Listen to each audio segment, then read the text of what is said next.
So today, I want to talk a little bit about communication theory and how we can use it to create an English-friendly class atmosphere. So before we all start, I really have to clarify one thing. So this is about communication theory. I will not talk about teaching eikaiwa. I will not talk about teaching communicative English. This is about communication in the classroom between students and between teachers and students and between teachers and teachers. So first, what is communication? This is a very hard question. We all have, I'm actually very happy, everyone today talked about imeji, our images. That comes up a lot later. We all have a different idea of communication. So I'm going to give us a definition so that we all understand the same thing. Don't worry, it's kind of difficult, but I've done my best to make this as easy as possible, as easy to understand as possible. When I studied this, I'm a native speaker and I didn't know these words either. So we'll all be together with the same experience. So what is communication? In my field, communication is a cooperative, intentional, semiotic process for creating shared meaning. That's a lot of long words, so let's break it down. First, cooperative. Cooperative, two or more people together. You cannot communicate alone. You always need someone else. Intentional. Communication is always on purpose. You do not communicate by mistake. You can make mistakes when you communicate, but it is always, your communication process is always on purpose. Next is semiotic. Semiotic is very difficult.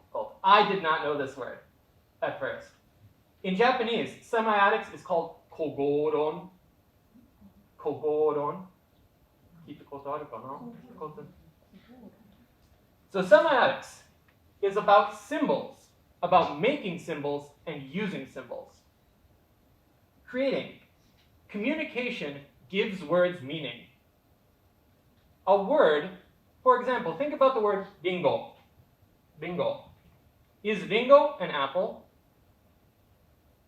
Well, no, it's not. It's a word. An apple is a thing. A word is just a symbol. A symbol has meaning.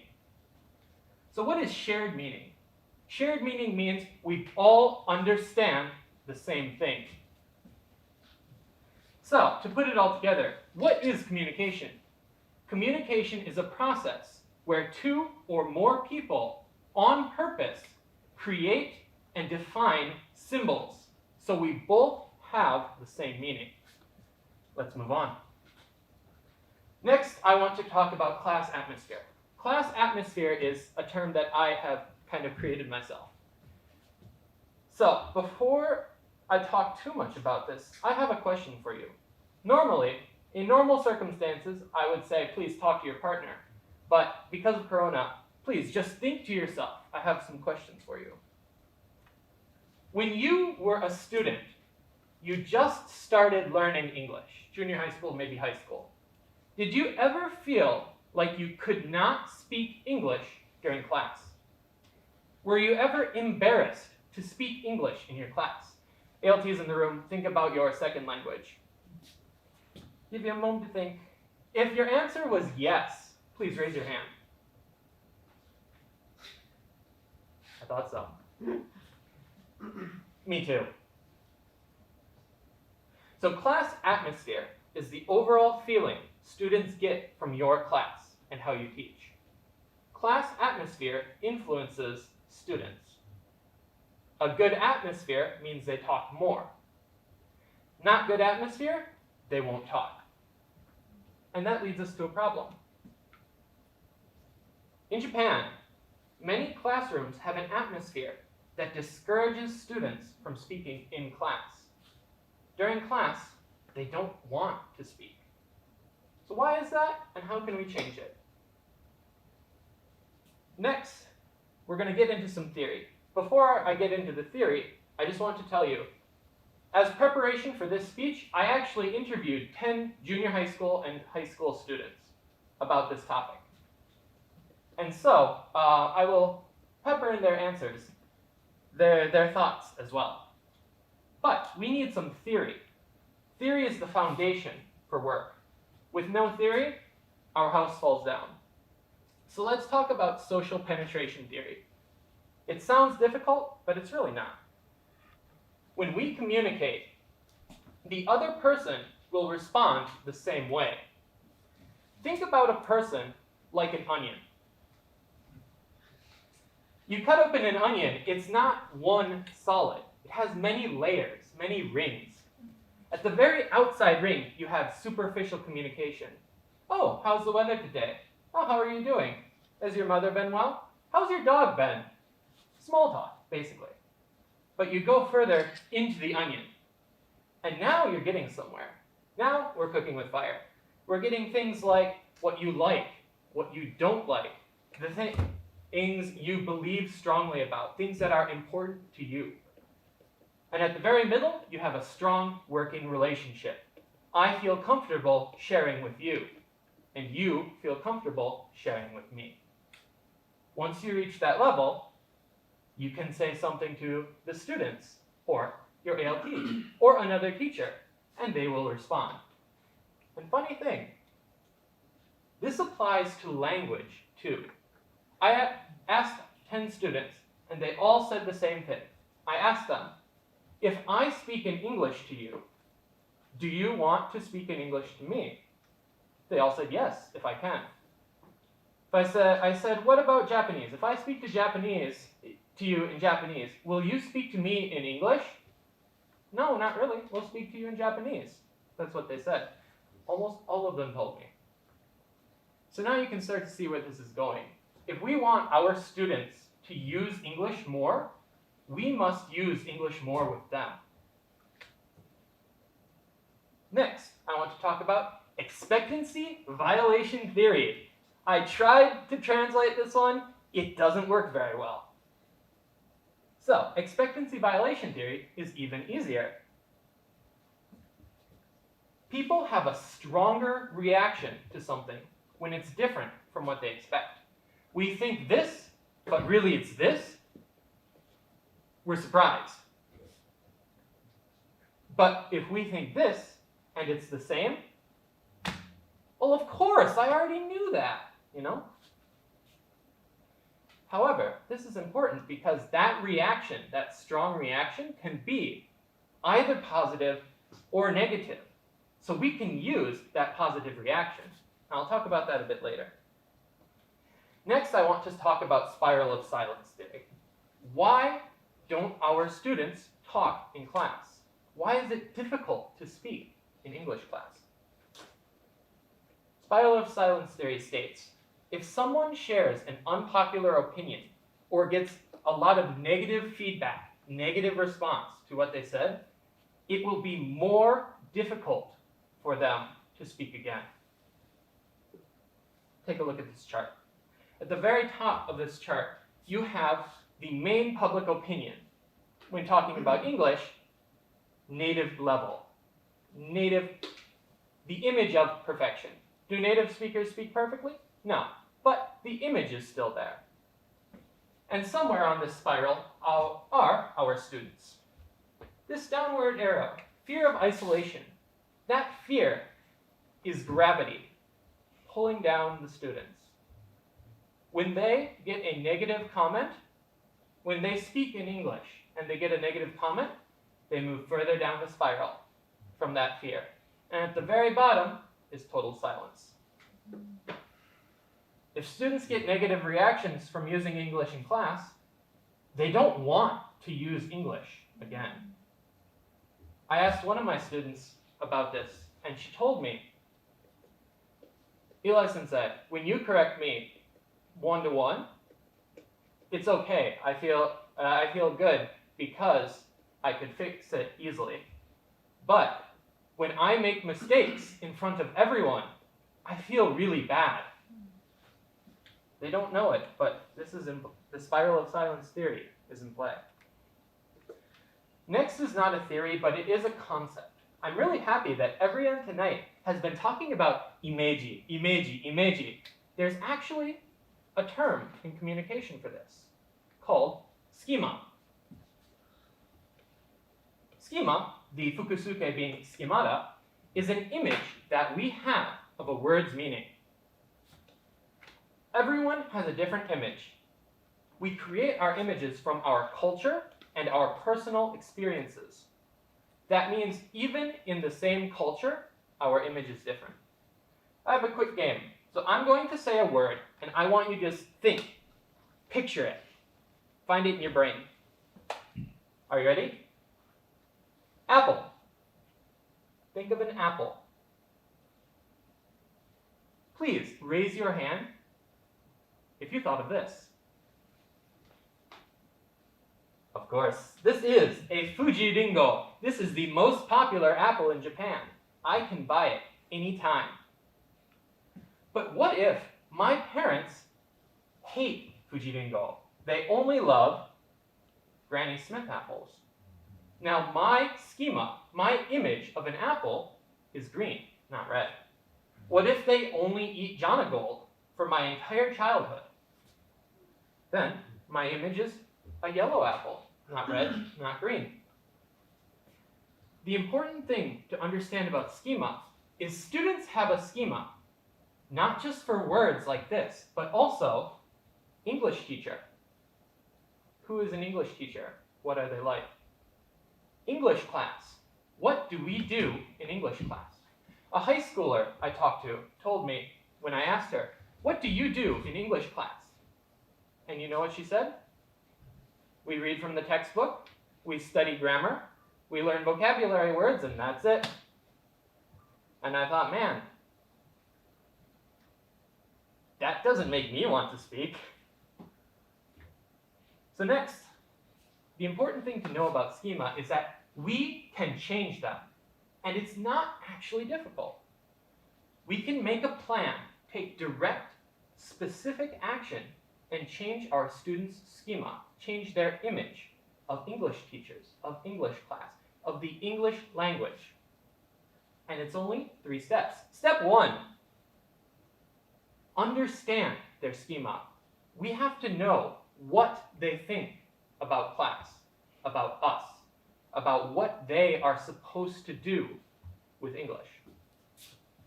Step 2, we are going to use expectancy violation theory. We are going to plan and take actions that are different than what they expect. And step 3, we make those actions normal. We use that strong reaction to start change. And like a blacksmith hammering something, we make consistent action to change their schema. Eventually, it will. I want to talk a little bit about corrections, about fixing people's English, because it's a very thorny topic. It's very difficult. I want to start by saying correcting students is not bad. It is very important to fix students' English. But, there's always a but overcorrection is a problem. Correcting grammar or pronunciation too often increases that idea. It strengthens that schema that I am bad at English. They move further down the spiral. Eventually, I am bad at English. Why do I speak? I don't. There are 2 kinds of corrections. Direct correction. That is wrong. This is right. Indirect correction. For example, I like baseballs. Oh, you like baseball? You fix it afterwards. You don't tell them it's wrong. They will know. They will figure it out. So now, I want to talk about communication between students. Some of the students I talked to told me, I don't feel comfortable speaking in English to the Japanese teacher. I feel comfortable speaking to my friends or the LP. And I asked them, why don't you feel comfortable? And they told me, when I speak to the Japanese teacher, I feel like I must be perfect. And being perfect is really hard. So what do? Students need to communicate with each other in English, not just with the ALT, not just with the JTE. Students need to be encouraged to speak. Even if they are making mistakes, we want them to be talking to one another. Large speaking activities, they're great sometimes, but they're not as effective as many small, consistent activities. I was really happy from a lot of the speeches when I asked, how often are you doing this? Once or twice a week. It was very consistent. I was very happy to hear that. Think about it like studying. You study before the test for 5 hours. You cram and cram. You remember for the test, but you forget immediately. You study a little bit every day. You remember it a long time. Speaking is the same. So now I have three suggestions that you can use if you want. If you don't want to, you don't have to. They all have a fancy, stylish name, so you can be excited for that. First is our Hamashi. So this mainly uses social penetration theory. If teachers share their personal stories and experiences in easy English, students will do the same thing in English.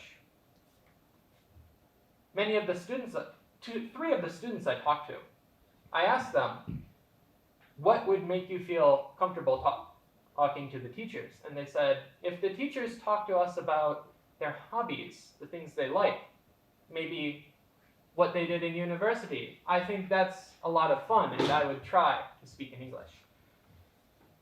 Actually, one of my Ichinensei teacher does this.